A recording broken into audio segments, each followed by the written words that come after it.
Pri gibanju v naravi pa moramo spoštovati pravila, ki zdaj veljajo v naši državi, a očitno niso povsem razumljiva.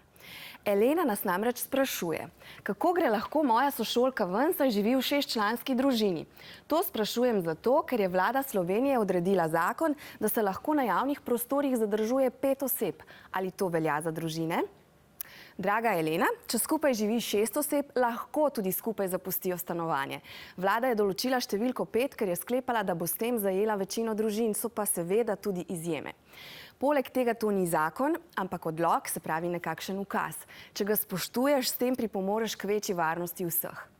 Naslednje vprašanje, ki smo ga dobili, pa je, zakaj evropske države ne ukrepajo tako kot na Kitajskem. Tam se stanje veliko bolj izboljšuje kot pri nas.